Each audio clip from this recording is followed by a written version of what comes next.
Steven right. Tyler's daughter. I think it's Taylor. Liv Taylor's in it. Liv Tyler. Whatever. Liv Taylor's in it. Taylor. Tyler. It's Liv Tyler.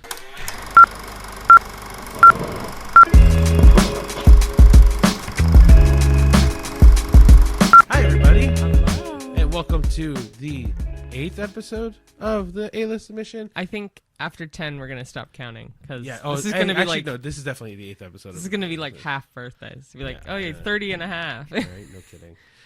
Well, anyway, guys, welcome. We are both kind of tired today, honestly. I mean, in our province, there's a massive winter storm that's been kind of happening, and all the shoveling and stuff has been keeping us tired, but also another winter storm is coming, and I don't know where they're going to put the snow. Yeah, I think anyone that's listening to this right now, I don't think I don't know if we have any demographic in America right now, but I know Northern America is probably going to deal with the same shit. But yeah, apparently a lot of North America, but pretty much our province is going to get slammed in one specific area. Yeah, we're in the middle of. For the metric system, we are supposed to get anywhere from, let's say, 25 to 35 centimeters of snow. Which is like about 15 inches, I want to say. The best way to describe it is 30 centimeters is a ruler. And so, oh, really? Yeah, one whole rule, like a kid's ruler, is 30 centimeters. Oh, okay. So we're getting quite a bit of snow. If you're thinking like a kid's ruler is like that big. Okay.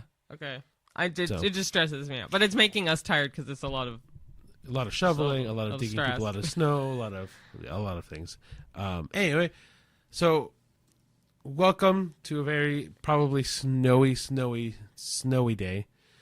Or I guess past the snowy day now, because this will come out on Tuesday. So you will probably have dealt with the same crap we have dealt with all weekend. Probably. Yeah. In terms of movies, this week was a fun week for us. We really enjoyed our movie week because... Yeah, it was only 2, but they were good, yeah. And then our fan flick as well. Mm-hmm. But, yeah, so the first movie was Captain America, A Brave New World.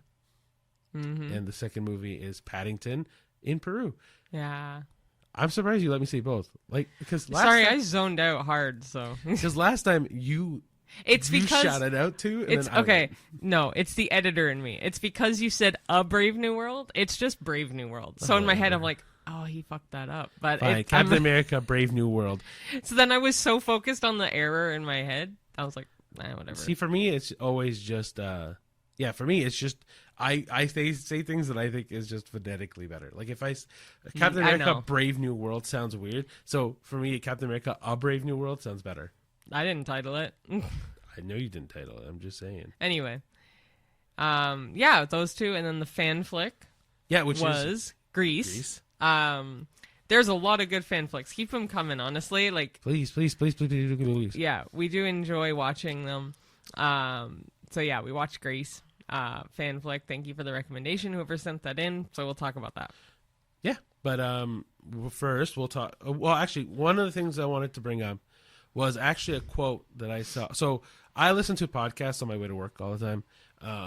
I'll name a couple. So the first one that I listen to is the Braving the Elements one, because I love Avatar: The Last Airbender a lot. The second one I watch is the Ned's Declassified podcast. But that one is on a hiatus right now. But I think for good reason, by what I'm hearing. Of course. And then the third one I listen to, which is the one that I'm currently just full-blown trying to catch up on, is Smartless, with Sean Hayes, Will Arnett, Jason Bateman. And I really recently heard something on there that I think is really, really interesting when you think about movies that bomb at the box office or don't do well at the box office. And it kind of applies to something me and Cheyenne learned this year as well, where Sean Levy, he's been the director of a bunch of your favorite movies, like the Night of the Museum movies, Pink Panther, Arrival, the Deadpool and Wolverine. The list goes on. Yeah. He said on their podcast that when he did a movie, and I'm so sorry I don't remember what movie he did, but it was a passion project of his that he really wanted to get done. He had a beautiful cast. They did a really good job, and it bombed at the box office. Oh. And he was really upset by it. Like, he took it really personal because the way that he took metrics on, and especially in the film industry, your metrics is the box office and total gross, right? Like, what are you bringing into the company to justify what you're putting out there, right? And so he was really devastated because the movie bombed, it didn't do well, whatever, right? And so he told Jason Bateman, because Jason Bateman was in this film with him, hey, I don't know, I feel really bad. Like, I can't get myself up to the normal energy I am, and I feel like I failed this movie. And Jason looked at him and said, "Hey, you just made someone's favorite movie. It could be one person, it could be a dozen people, but there's now one person that will always say that's their favorite movie."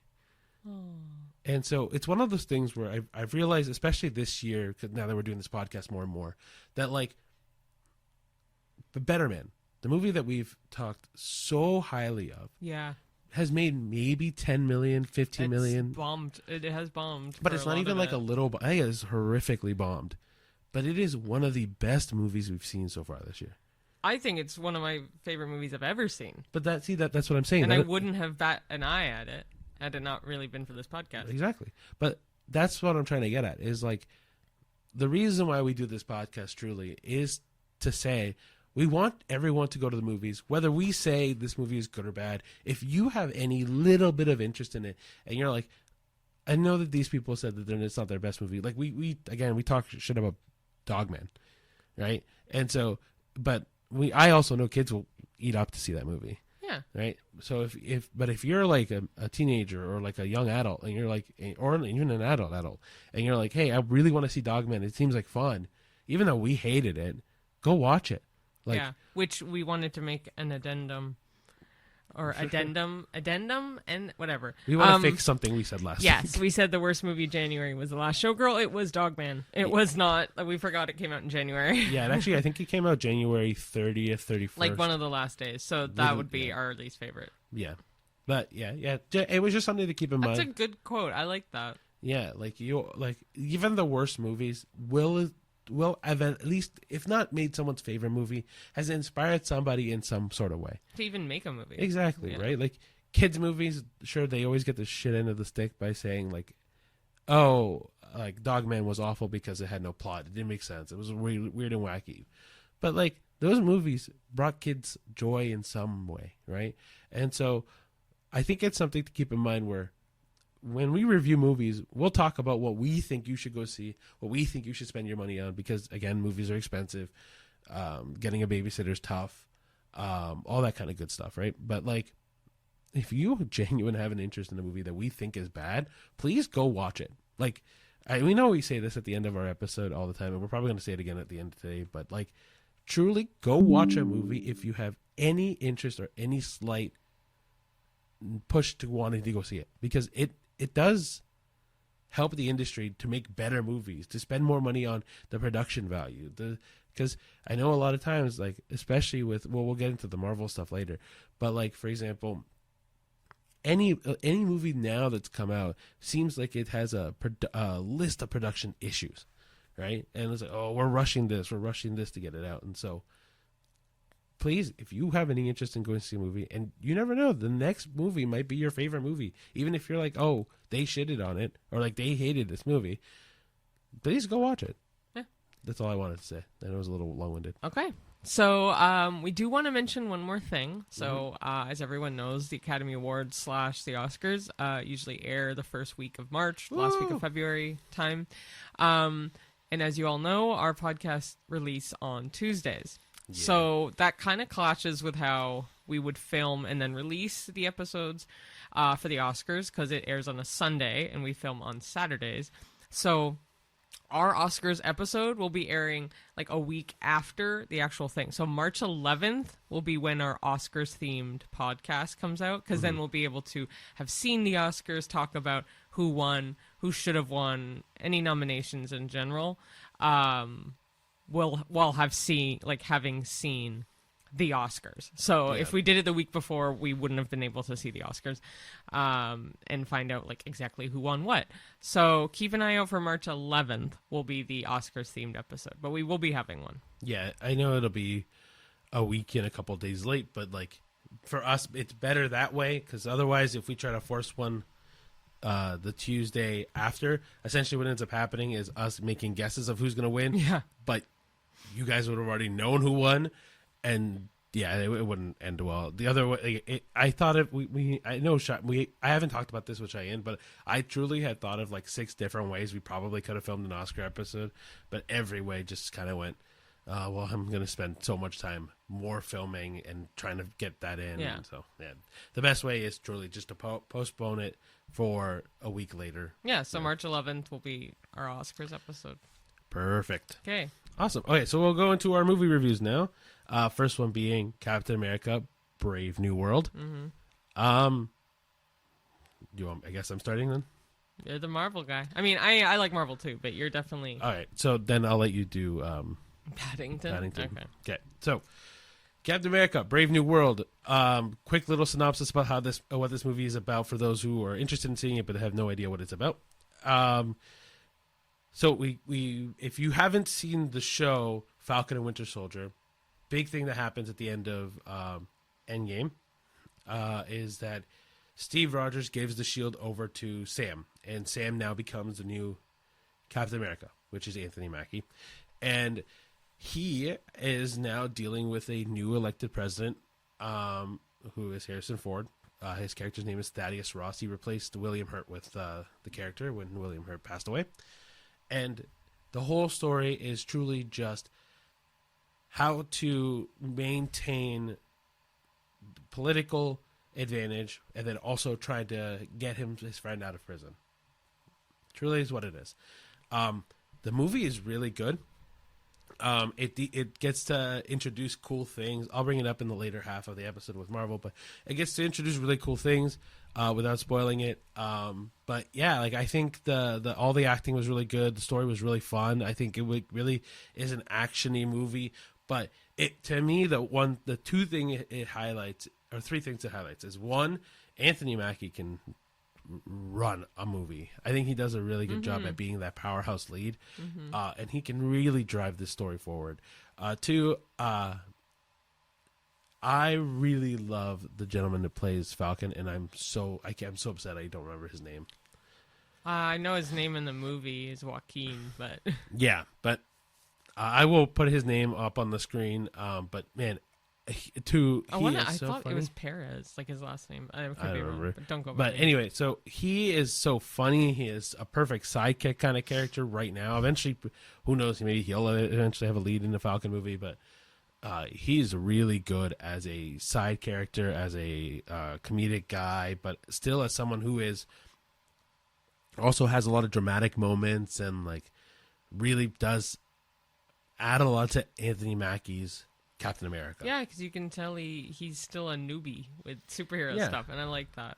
Yeah, but I don't know, but it's to me, it's so fresh to see.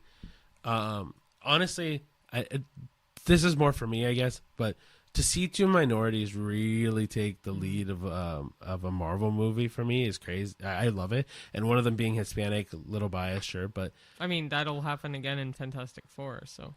Yeah, but in Fantastic Four, he's playing a white guy. Reed Richards is white. Yeah. No, there goes that. Never mind. Yeah.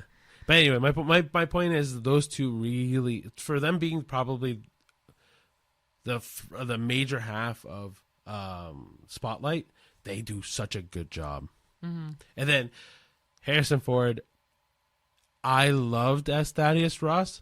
My fear truly is that a lot of times Harrison Ford likes to do this, but I love him as an actor, and so I won't ever be mad at when he's in a movie. But he likes to phone in some of his acting stuff. Like you can kind of see, like he doesn't put all of his effort into doing 100% all the time. Oh, really? Yeah. This he didn't, and I was really happy he didn't, because you can tell that he actually really put a lot of effort into this. But if you look at some of his movies, Harrison Ford does kind of just phone it in. Like even in the newer Star Wars series, I think in the first one, Force Awakens. Yes, thank you. He doesn't. He's not really in it. Like you can tell he's not really in it. Yeah. Okay. He kind of just phones it in. Okay. But in this, he didn't, and I really liked what happens with him. And this is not a spoiler because it's in the trailers, but what he does with Red Hulk is really cool, and that sequence too with Red Hulk and Captain America is to me really, really powerful. Mm-hmm. Yeah, I there's a lot to love about this movie without going into. If we went into spoilers, there'd be more to tell you why I love it. I think it was really well done. Okay, I agree. I thought it was great, and I'm not a big Captain America fan for Marvel. I have a couple least favorites, but like he's not my favorite at all. Oh, you mean in superheroes in general? Those movies, I don't like Captain America that much. I don't know what it is about it, but anyway, maybe it's because it's so not stereotyped, but it's so much like Mr. Incredible, Mr. Fantastic. Like they're all. Oh, I see. Like anyway, but I thought you were going to say it was way too much like U.S. propaganda or something like that. No, not in the slightest. Anyway, I really liked it. I thought they did a great job. I enjoyed it a lot. I thought Anthony Mackie was great. And yeah, everything they did with it I really enjoyed, and I thought it was fun. The post-credit scene was okay. Yeah, it was like, okay. Okay. Actually, funny enough, both movies we saw this week had a post-credit scene. The second movie being a really crappy post-credit scene, but yeah. But this movie I really liked. I thought it was really, really good. Yeah. Yeah. So my rating this week is honestly an 8. Yeah, mine was an 8. Like, so. I know a lot of people have been giving this movie crap, and I think it's Oh, yeah? solely because Marvel movies get a lot of crap now, because people just have a higher expectation of what they should be versus what they are. But yeah, I think it was a great movie. I think everyone will enjoy it. I think it was really good. I think it was an 8 for sure. I gave it an 8 too. So yeah. Okay, cool. We'll go into our second movie, which next movie is Paddington in Peru. Woo. Which is the third. I can't woo. You can woo. Anyway, Paddington in Peru. This is the third movie in the Paddington series. Mm-hmm. I don't know if they're gonna make a fourth. I saw a news article that said, like, is the post-credit scene gonna reveal a fourth? I'm like, it hella didn't. Like, it didn't reveal anything. No. Okay, like, so neither post-credit scene really did. So Paddington in Peru. A couple changes prior, from the first two Paddingtons. The mom, Mary Brown. I think her name is Mary Brown. It is Mary Brown. Yeah, ironic, like Mary Brown's chicken. I don't know if that's a U.S. thing, by the way. I think it's only a Canadian thing. So there's a chain, at least in Canada, called Mary Brown's Chicken and Taters, I think is the full name. But oh, is it really? And Taters? It's like Popeye's Chicken, which we also have, but the States also have it. Anyway, Emily Mortimer plays the mom now. The original woman, I don't remember her name. It's the main actress in... Yeah, I was getting to it. I'm so sorry. I thought you were going to say I'll put her name on the screen like you always do. I will put her name on the screen anyway. Anyway, she is from The Shape of Water. And she didn't come back for the third one. So, oh, fuck off. I was looking up. You get mad at me if I interject on your thing. Let me finish. Just go to say your thing. I know, because I don't want to lose my thought. That's actually why. I'm sorry. So yeah, Emily Mortimer plays the mom now. I Googled into why the first mom didn't come back, and she literally just said, like, she's done as much as she could with the character and it's time to move on. Which I think is kind of bullshit, because... I agree with you. That's, like, come on. It's a kid's movie. The kids are probably not even going to remember who the mom was anyway, so you could just always do the same thing all the time. The kids would love it. I mean, and that's the thing, right? It's not like, sure, you can't add a whole lot to the character, but it was what she did with that character that really made that character stand out. I just really liked her as it. I mean, sure, she was great in The Shape of Water. I just worried that maybe she let it get to her head for this. I don't know. I have no idea what it was, but yeah. I mean, Emily Mortimer did a fine job. I don't mind her. I like Emily Mortimer. She did what she could, and it was cute. I also don't know if the boy, the son in it, is it the same actor? I know the daughter is. I don't know, but I mean, because he grew up, so I don't know. Well, the thing is that little context to this movie, that every movie of the Paddington series, the kid grows up a little bit more. Well, yeah, but it's the same. I'm pretty sure it's the same boy. It's just he grows up so drastically. I know. For her, she's the same. Yeah, Judy. Yeah, anyway, essence of this movie. They go to Peru because Aunt Lucy is missing. And it's kind of sad because Uncle Pastuzo is only mentioned once, but that's because Michael Gambon played Uncle Pastuzo, and he unfortunately passed away, so he's just not in this movie. Yeah, that one was a nice a little shot. I forgot about it because when we were watching the movie, I was like, "Oh, they're not going to mention him." No, so he is mentioned once, yes. Yeah. But anyway, they all go to Peru to try to find Aunt Lucy, and Olivia Colman is in this movie as well as Antonio Banderas. Both fantastic actors. Both they always have really good actors in these movies, though. I mean, Hugh Grant. I don't know. So movies are great. I thought it was very cute. Out of the 3 Paddingtons so far, it's not my favorite. I do think the scenery and stuff was really pretty. I think Olivia Colman did a great job. I think Antonio Banderas did a great job. The storyline was interesting, and it always has such a sweet ending, regardless. Which I loved the ending. That I will say the ending was great. I think it's really cute. There is a mid-credit kind of scene. It's nothing. That one is kind of cute. The post-credit scene, don't stay for. Like, honestly, you could Google what it's about. It is not worth it. It's like 5 seconds, and it has essentially no context with, like, it's just not good. Well, so to kind of bounce off something you said a little bit earlier, where this one isn't your favorite one, I agree with you 100%. The second one's the best. Second one's my favorite. But that's why I know why it got 100% on Rotten Tomatoes at the time. Yeah, now it's a 99. Because why did it go down? One person that is a proper critic was like, it's okay. And then immediately brings it down. Really? Yeah, because how Rotten Tomatoes works is on the critic side and on the people side, but on the critic side in particular, is that number that you see that's a 99 on Rotten Tomatoes or like a 70 on Rotten Tomatoes is how many positive comments are in the critics' critiques. So, like, out of all the if let's say there's 1,000 critics, right? Or let's say there's 100 critics, and 99 of them have positive things to say about the movie. The Rotten Tomatoes score is going to be 99. You mean 999? No, let's say out of 100 people. 100. Right? Sorry, I changed it because 1,000 was a lot. But let's say out of 100 people, 99 of them had good things to say about this movie, and one person had a negative comment or a bland comment, then it's going to get a 99 out of 100 on Rotten Tomatoes. So basically, out of all the reviews on Paddington 2, one person was like, meh. One person said meh, and it changed it from 100 to 99. That's BS. Okay, well, I think it's worth 100 still. Yes, it is. Third one's still great. If you like the Paddington series, or if you just want a cute movie that's fun and wholesome, go see it. I loved it. Yeah, and for us watching it on Valentine's Day was kind of it worked out beautifully because it was just a movie of just love and care and I think that's the one trademark I think all Paddington movies have done really, really well is that you can tell how much love is behind every character and every decision and the reasons. Like, I don't know, the endings for every movie so far has made me cry. Like, truthfully, like even the one that we saw. The third one, the Paddington Peru, the ending was so tear-jerking. Yeah. But not in like a sad way, in just a good way. Yeah. I overall really liked it. I think, I'm going to give it a rating of probably a 7. Well, I never thought about my rating for this movie yet. I was like, I just enjoyed it so much that I never thought about it. It's like it almost doesn't need a rating, but if I had to rate it, I'd rate it a 7. Like, I'm comparing it to the 8 I gave Captain America. I'm like, it deserves a 7 for sure. Like, if we were talking Paddington 2 would get like a 9.5, 10. Yeah. I'm talking about this one. Yeah, I think 7 makes sense. Okay. I hate that it's a 7. Sorry. That's fine. I couldn't tell if it was too high. But yeah, a 7.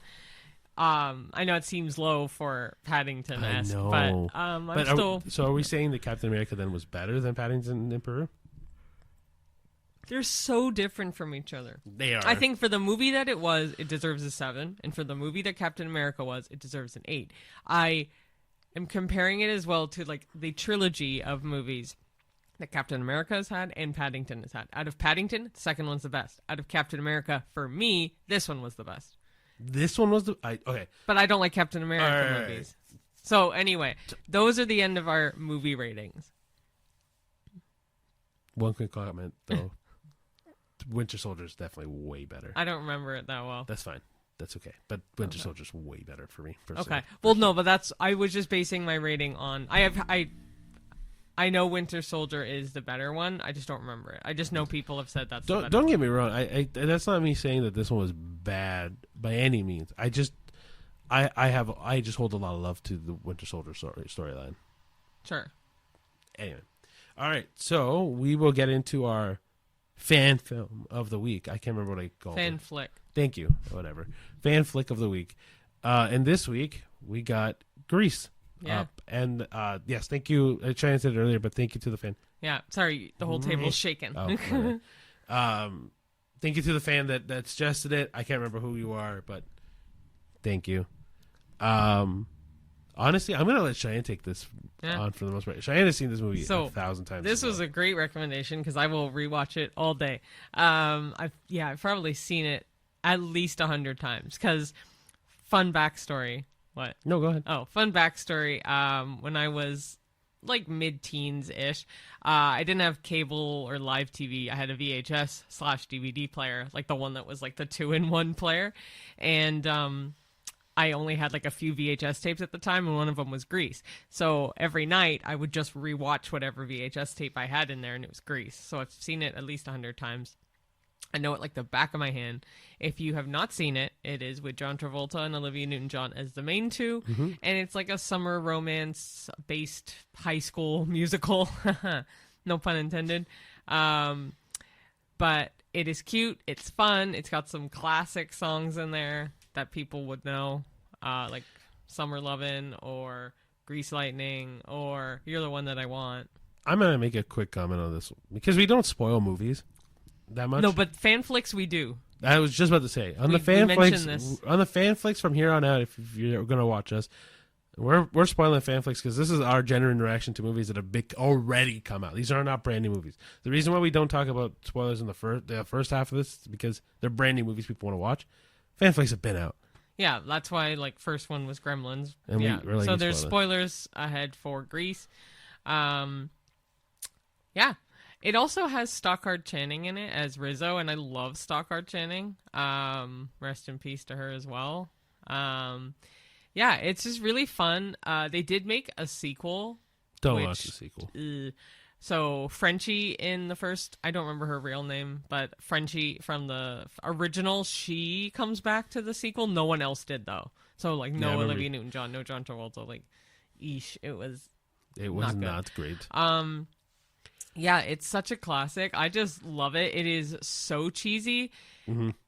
And if you don't believe me, you should just literally watch the ending of that movie where they fly into the sky in their car. Which makes no sense. It doesn't make any lick of sense. Like they're literally at a fun fair at the end, and Sandy and Danny are in their car waving to their friends, and you just and fly. Part of me thinks that what happened was Danny Zuko with all his buddies, like Kaneki and all that. Yeah. Maybe you know how they were. You know how they were working in the car shop because he didn't seem as surprised as she did. He was like, "I did this shit." Like no. I understand that could have happened, but it still makes no sense. Like it doesn't. It doesn't make any sense. Justify the ending. For me, the only way the ending would have made sense is if they had gone into like some jury, like if for example during the final musical scene, like they went off, they went to sleep, like in the same bed or whatever, if that was okay back then. And then in the dream that happens. Mm-hmm. Well, I don't know. None of it makes sense to me in the end where the car starts flying. But the rest of the movie I think is really good. So the movie, it was released, I think, in 1978. Don't quote me on it. But if I'm right, I'm right. If I'm wrong, if she's wrong.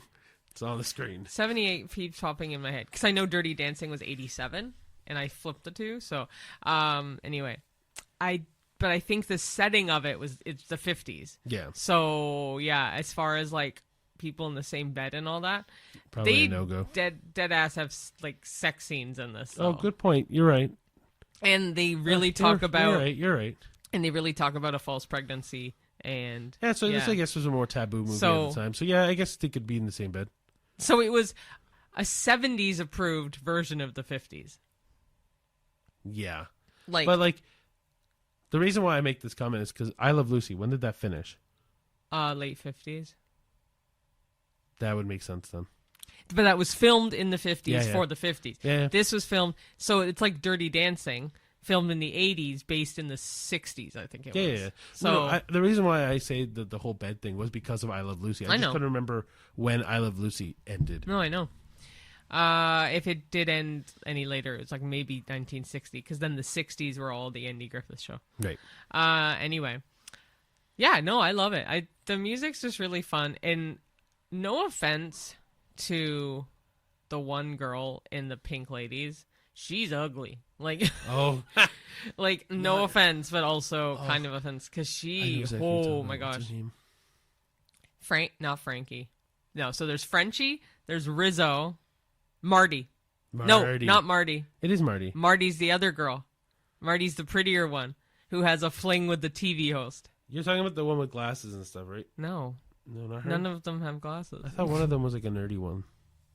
No, but that is the nerdy one I'm talking about. She just doesn't have glasses. Oh, my bad. I was thinking nerdy in my head. I always think nerdy is glasses. Don't worry, she'll be on. It's it'll be so on funny because I know all the other names. It's all good. Don't worry. If you remember it as we keep going, we'll keep going. Yeah. But continue. Yeah. Oh, There's the not one much that else was to ugly, continue yeah. because, like, for me, it was fun. It's very, very cheesy, but I love it. I love John Travolta's accent in it. It's so funny. Sandy.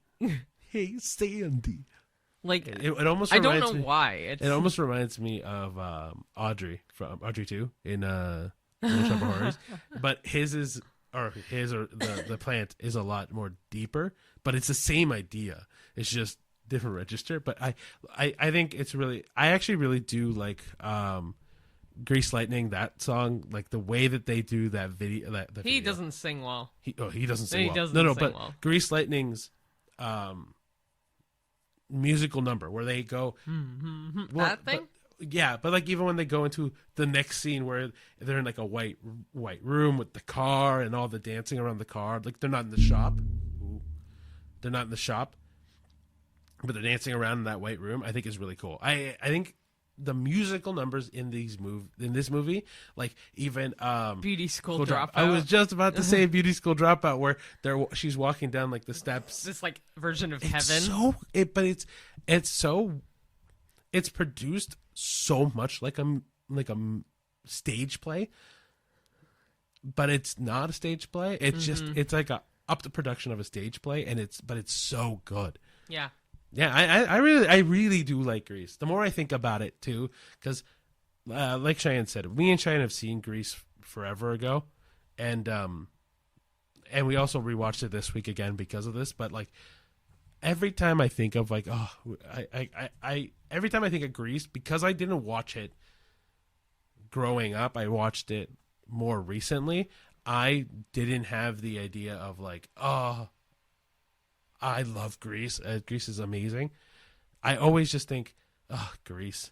And then I watch it, and I'm like, oh, Grease. Oh, I really do like this movie. True. I know you found out the character's name. So while you were digging around. Just so you know, you're going to be in the camera.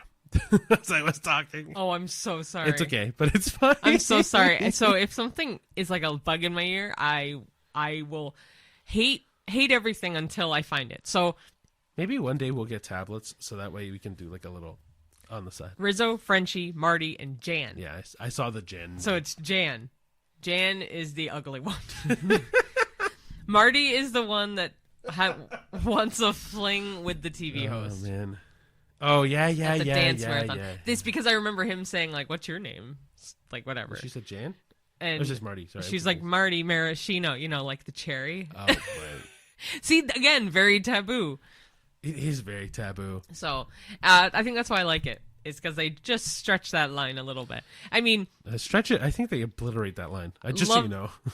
Love it or hate it, it's still a classic that people still talk about and still dress up as for Halloween. They dress up as. They still sing the songs like. And they made a TV show, like a new one. Oh, the Pink Ladies. Rise of the Pink Ladies. Yeah. But man, like I mean, it's weird how much like this is kind of one of those movies where I don't know how well it did box office release or whatever, but it's definitely a cult classic now. I think it's a lot of cult classics bomb at the box I know. office. So That's the craziest thing to me is movies that people bring up all the time now are considered cult classics did so bad when it released. So I don't know if this one did, but like Rocky Horror Picture Show probably didn't do that well at the box office. It still airs every week since 1975. Oh, it's brilliant. Well, because that movie's also like it's so weird and wacky and like and Little eclectic. Shop of Horrors, like all the same. Yeah, like but and then in that same realm though, I think Grease fits in that realm where it's like wacky, it's musical, it is. I don't know if it fits in the same category, but Well, I wouldn't say it's like Rocky Horror Picture Show, but definitely to me as Little Shop of Horrors. Okay, sure. Because No. because Little Shop of Horrors to me is like that bridge between both worlds. Mm-hmm. But yeah, I think I like I was saying earlier, like Grease is always the one where I think of Grease and I'm like, oh, Grease. I don't really know if I like Grease, and then we watch it and I'm like, I really like Grease every time, and it I don't know if I really like it. I like it a lot. But I really I'm like, I think it's fun. I don't think is it top class best acting in the whole world? No. And is the story like rock solid? No. Like none. Like there isn't things. I wouldn't say like this movie deserves even like an 8 out of 10. No. Like maybe this probably reaches 6.5, 7 to me. Like it borderlines that, but it's fun. I think it's a fun movie. Yeah. Like movie. This is a movie I can like you did Yeah. watch it in the background forever. So that was our fan flick this week. Yeah. So Grease, it's fun. I would say you got to watch it. It's you just to get the essence of the thing. So I think it's a movie that has been out for a while. That if you haven't seen it but you've heard the music before, please go give it a shot. And I know that like, it probably has that weird like stigma of being this is a really old movie, but it's a very interesting movie at the very least. Mm-hmm. Cool. All right, for the latter half of our episode is going to be our Marvel talk. Just only because obviously Captain America comes out, but one of the things that I wanted to talk about in particular is Marvel nowadays has such a bad rap, and I wanted to kind of bring this down a bit and talk about early Marvel and talk about Phase 1 Marvel in particular. Also because we're at 37 movies, something crazy now, where Marvel has so many movies and shows and stuff out. So I wanted to kind of go, especially for those who haven't seen the shows and all the movies, to kind of go, all right, let's talk about Phase 1 Marvel. And then there's 3 movies that are coming out this year. So we can talk about I'll talk about Phase 1 this time. The next time there's a Marvel movie, we'll talk about Phase 2, or I might combine Phase 2 and 3, and then I'll talk about 4 and 5 and 6 afterwards.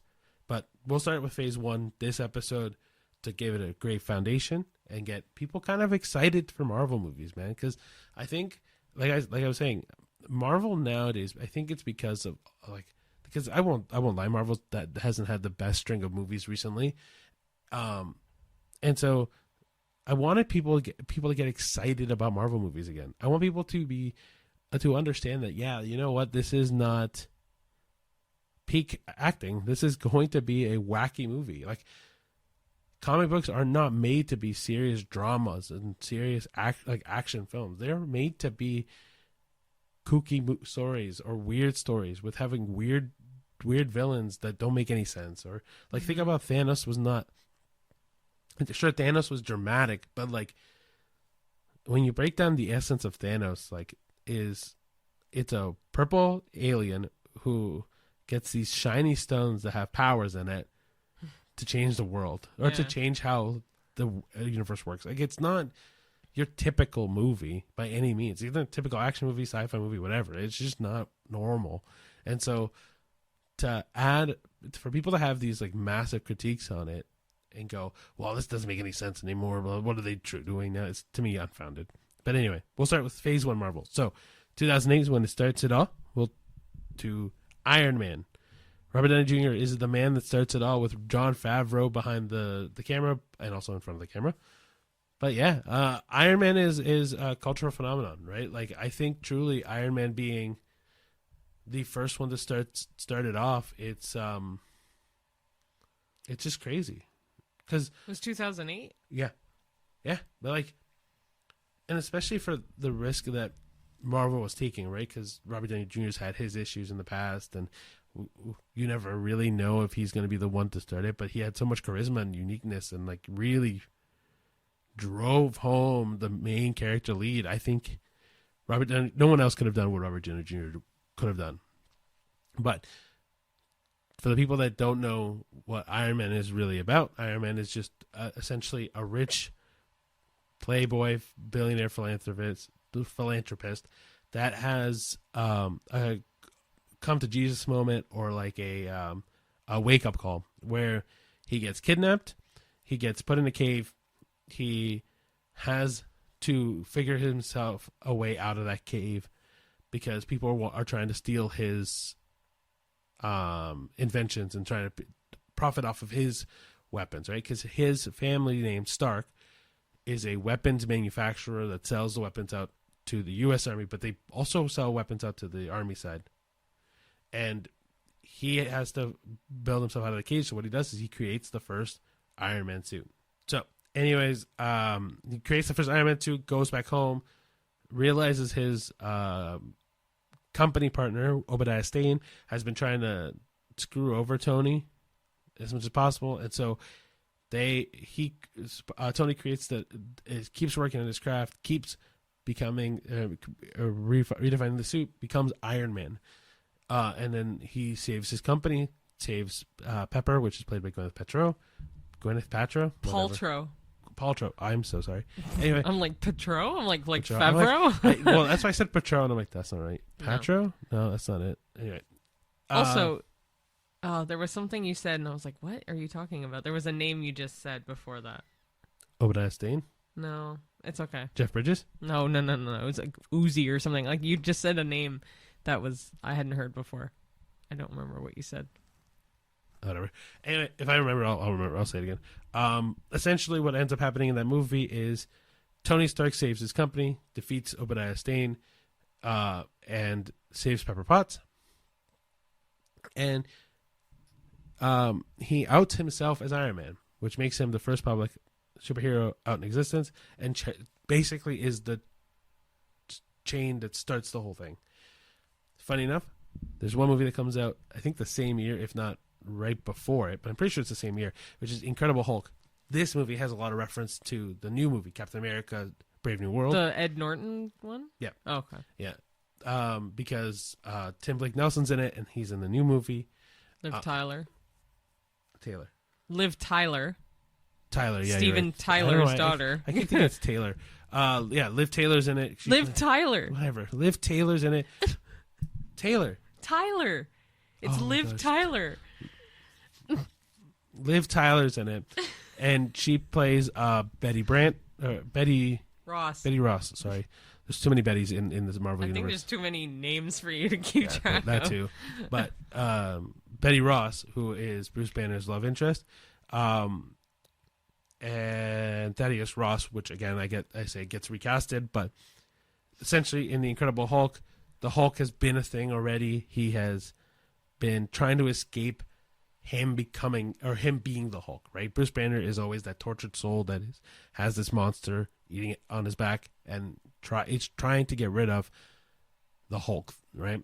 And so as the movie progresses, what ends up happening is that he realizes that that without the Hulk, there's going to be monsters out in the world, like what happens in this movie. They create the Abomination to combat the Hulk, and so the Hulk and the Abomination go at it. The Hulk wins. They realize that Abomination was not something they should have made. All that good stuff. So next was after the Hulk was which one? Iron Man 2. Okay. I said Captain America, but I was wrong. Iron Man 2. Iron Man 2 is all about Ivan, who is a Russian inventor that he thinks he's created the patent for the his heart the arc reactor, which is his heart. Reactor. Yeah. Thank you. And so he comes to America and challenges Tony because he thinks that family has ruined his or has taken his invention away from him. Then you also got Hammer, which is a company that is like a weapons manufacturer that wants to team up with Tony and then gets like scolded by Tony quite a bit. And then you also get Rhodes, which Rhodes is now played by Don Cheadle. Yeah, and he also in this movie basically what ends up happening is Iron Man has to deal with outside influence into him, and he also is dealing with people finally now that they know who he is and what he's all about, trying to attack that. And so basically the final end scene ends up being Hammer and Ivan band together to create their version of an Iron Man suit that's pilotless so that no one else can be in it. And they attack Tony. Tony is also dealing with his own personal doubt of becoming Iron Man and being this public figure. He gets into a very like alcoholic rage kind of idea, which is very true to the comics. Oh, and I figured it was. Yeah, and Don Cheadle pulls him out of it, and and then Rhodes now also has his own suit, and he is now War Machine. And this movie is also Jon Favreau. Out of the first phase movies, he directed 2 of them. Otherwise, it was all different directors. And I don't know if you noticed who the screenwriter was for this one. Justin Theroux. Justin Theroux's a brilliant writer. I didn't know this. He's just knew him to be like a goofy actor and ex-husband or husband of Jennifer Aniston. No, he is a brilliant writer. Like he wrote a lot of comedies. Like he also helped wrote Tropic Thunder. Oh yes, okay, I forgot about that. But I didn't think he'd be like a Marvel writer, so that's really cool. Well, the reason why he's a Marvel writer is because of Jon Favreau. Oh, yeah, okay, yeah, and probably Robert Downey Jr. But essentially, what comes out of this movie is you get Rhodes as War Machine and Tony feeling more confident as himself as Iron Man, and also all in the background, because these are all in post-credit scenes, is you get to hear things that are stirring up in the background. Like the first Iron Man movie, Nick Fury comes in as the post-credit scenes to say, I want to talk to you about the Avengers program. All the post-credits are beautiful in the first phase. Yeah, and then in The Incredible Hulk, you see Robert Downey Jr. talk to William Hurt about the Avengers program. Oh, in the second one, you get to, at the end, you see... Sorry, this is really tough. I'm trying to remember a lot of this because honestly, you're doing better than I would, because I love the Marvel movies, but like you could talk for hours about it, so I'm just letting him talk. We get the hammer in the desert that they find at the end of Iron Man 2 in the post-credit scene. You see a hammer just buried into the desert. Yeah. Okay, which brings up the fourth movie in the phrase is Thor. Thor is a very fun one. I love Thor a lot. I love Thor Ragnarok, but Thor is good too. I like the first Thor. The second one, and the newest one, Love and Thunder. Love and Thunder. But this one was directed by Kenneth Branagh, which I also didn't know. I think I did know this. I knew he directed 1 or 2 Marvel movies at least. In Thor, Odin is the king of Asgard, which is one of the 9 realms of the world, the universe. Earth being Midgard, and he has a son, and his name is Thor. He also adopts a son named Loki, and Loki is a frost giant. Basically, is the enemy of the Asgardians. And when Odin attacked the frost giants, he found a child frost giant that was left alone, abandoned. So he took him in as his own. So then you get Thor and Loki growing up together. Thor is going to be what Odin is now, the king of Asgard. And when Thor is growing up, he becomes more entitled, more brash. Like he makes decisions that are solely about himself, right? It's I want to be king. I'm going to be king. I'm going to do whatever the hell I want. So Odin punishes him by sending him to Earth and sending his hammer down to Earth and tells the hammer, puts a curse on it. It says, no one can lift up this hammer unless they are worthy of it. And so Thor now goes to Earth. The hammer is stuck on Earth, and Thor has to gain the right to be worthy again.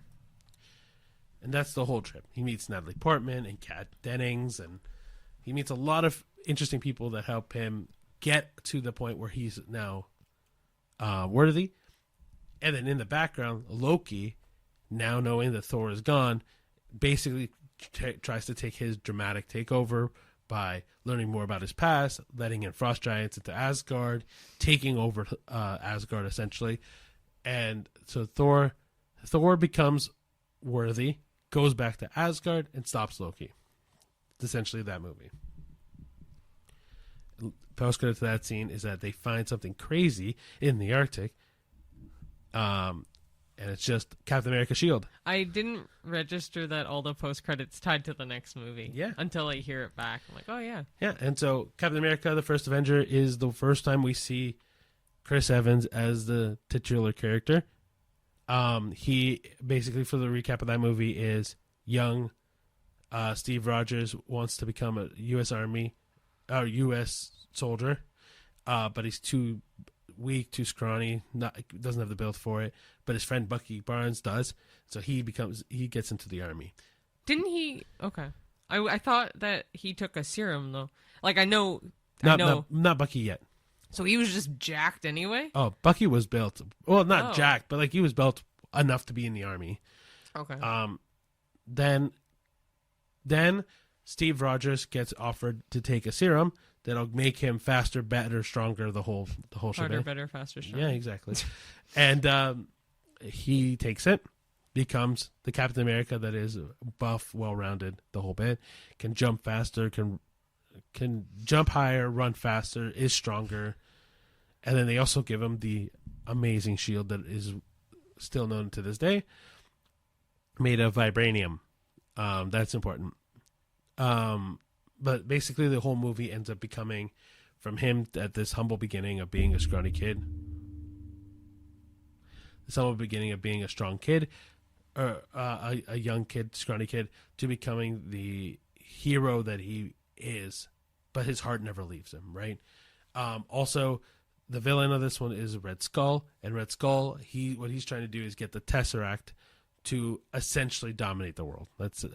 And keep in mind, this movie takes place in the 1930s, and so a lot of Nazi war stuff going on. So maybe late 30s, early 40s, if it's like World War II vibe. Yeah, World War II vibe. So 39 to 45 was World War II. Okay, perfect. I don't remember my dates. I'm really bad with dates, but essentially, yeah, this movie takes place in the midst of World War II, and Captain America stops Red Skull, who is an agent of the Nazi army and the whole bit. I will say it's funny to see the very obvious, like fake skinny Steve Rogers. Yeah, because it's like short and skinny kind of vibe, and then you see him with his super serum, but it's literally now Chris Evans, which is crazy. Well, fun fact about that movie is that Haley Atwell, who plays Peggy in that movie, when Chris Evans comes out of the machine that turns him into the super soldier suit, he comes out, and Haley Atwell not seen him like that yet at all. And so in the scene, she touches him, and it's completely unscripted. Really? She just does it because she couldn't believe how he looked. He looked great. He looks phenomenal. Yeah, I won't. That's so funny. Yep. And then we lead us to the end of that phase, which is the Avengers movie. And man, the Avengers movie was a revelation. I remember when I went to the theater to watch the Avengers movie, I think I've said this on this podcast before, but yeah, going to the theater and going, holy crap, we're going to go see Iron Man, the Hulk, Thor, Captain America, all in a movie. It was brilliant. And then obviously you also get Black Widow, which I completely forgot gets introduced into Iron Man 2. But you get Black Widow also in there, and then Hawkeye gets introduced into Thor just a bit, but you don't actually, you just see a really good archer in Thor, but it's never specified as Hawkeye. But yeah, it's Hawkeye. And so you get the Avengers that round up. Basically what ends up happening is Loki is now trying to take over Earth by using the Chitauri space alien race to invade New York is essentially what ends up happening. But you're also Samuel L. Jackson is putting together this team of heroes that don't get along. Right? You like Iron Man has his self-importance, and then Captain America has his righteousness. Bruce Banner is very shady and into the background because he doesn't want the Hulk to come out. This was Mark Ruffalo now, Yeah, right? yeah. This is the beginning of Mark Ruffalo's tenure as the Hulk. Why did they get rid of Ed Norton? He didn't want to do it anymore. Really? Yeah. I actually really liked him as Bruce Banner. He I mean, not as much as Mark Ruffalo. He had too many demands for what he wanted for that character, Oh, and Marvel that's didn't a want shame. it. Yeah, Whatever. anyway, so you get these big personalities shoved into a room, and you expect them to work together, and they don't work together at the beginning. So when when Loki invades the helicarrier, that's the big moment of we need to work together, or else this isn't going to work. But yeah, essentially Loki goes around with the Tesseract too, and the Tesseract is Tesseract, by the way. Tesseract. No, there's no T. There is a T. Mm-mm. Whatever. I'm not even gonna argue this. Basically the Tesseract can move him into any space at any time. So Loki is going around trying to build his army, build fear, trying to get people to be scared of him, while people on the other side of that is trying to stop him as best as they can.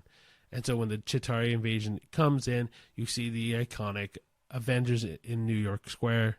No, not Times Square. In New York. New York Square. In New York, trying to stop the Chitauri from happening, trying to stop Loki from taking over the world. Iron Man then proceeds to try to sacrifice himself, which gives him gives everyone the look that he is not just selfish, he is selfless, and will do what he can to save the world. And yeah, then the Avengers win. Thor brings him back to Asgard to put him in jail, and that's how the first phase of the Avengers, the Marvel movies go. And there's 3 phases or 4? There's 6 now. Oh fuck! I was not ready for that. That is a very quick summary, but the reason why we not even that quick. A quick summary, and I could have gone in way depth in all of them, but I know, but essentially the reason why I give you a very brief summary to this is obviously there's a lot of people that haven't seen it, but also because these are the first times you see your major characters come into play.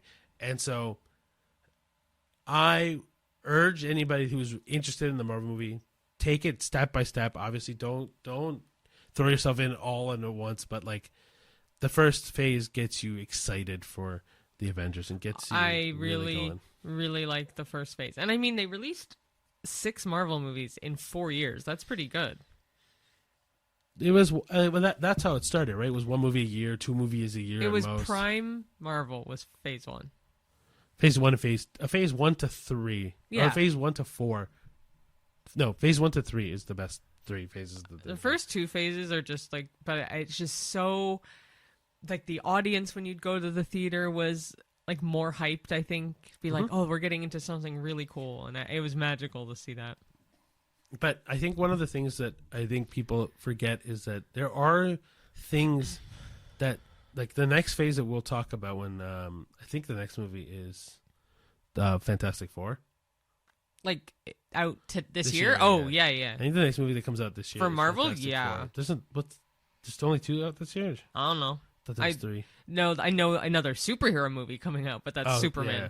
But anyway, so when we talk about Fantastic Four later on this year, I will talk about the next phase, and the next phase has some duds. Iron Man 3, I did not like. Thor 2, I did not like. But Dark World, isn't it? Yeah, yeah.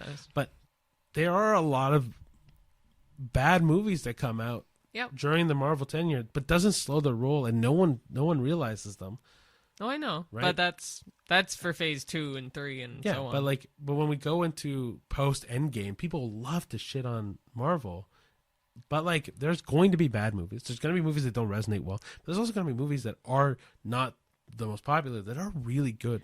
One of the things that we liked was we liked Eternals a lot, and it got so shit on. Didn't we see it twice? Eternals? Yeah. Once or twice, I can't remember. Yeah, I think we saw it twice. I really liked Eternals, but Fantastic Four, I hope, will be a good boost to the franchise. Because Fantastic Four will be the best movie this year. Yeah. For Marvel. For Marvel. For Marvel. Yeah. Okay. I feel bad because I feel like I didn't talk much about Marvel. You talked way too much about Marvel. But essentially, sorry for my very lackluster recap. I'll be more prepared for the next one. But essentially, No, guys, you did, considering you just did it all offhand, aside from a couple key points, you did fine. I don't know. But anyway, just to wrap up quickly then, check us out on all of our social media for all the reels that we've been posting, all the TikToks, all the shorts, stuff like that. popper flops. Our popper flops are amazing. I love them so much. And then keep posting us your favorite movies so we can rewatch them or watch them. Because like we, after work or whatever, like we love to chill and watch TV shows or movies. So it's just a nice little boost that we're like, oh, we're getting recommendations from like fans and friends and of course, what have you. But yeah. And then like I kind of said at the beginning of the episode today, all of these are just our opinions. And so if you want to watch a movie that is not rated well, this week is the exception, obviously, but like if you want to watch like Dogman, for example, or you want to watch The Last Showgirl or whatever other movie we've given a bad rating to, please go watch them. The whole idea is for you to go out to the theater. Every Tuesday we release it so that way you can go on cheap night. We also try to make it so that way we give you the best recommendation we can possibly can, so that way when you have to book a babysitter or you have to book someone to take care of kids, or if you just don't want to spend a lot of time out in the theater, which is valid, we try to give you the best recommendation possible so you put your hard-earned money into the right spot. Yeah. Cool. So, yep, guys, follow us on Twitter, Facebook, Instagram, X, or sorry, that's Twitter. Threads, Letterboxd, everywhere. YouTube, Spotify. Yes, Apple Podcast, any place you get podcasts.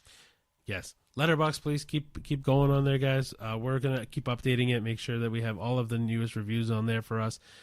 So obviously Captain America and Paddington, you'll see that review populate on Tuesday. So, yeah. Thank you so much, guys. Thank you for coming along on this adventure. Stay tuned to next week for the next episode, and we'll see you at the movies. See you then. Bye. Bye.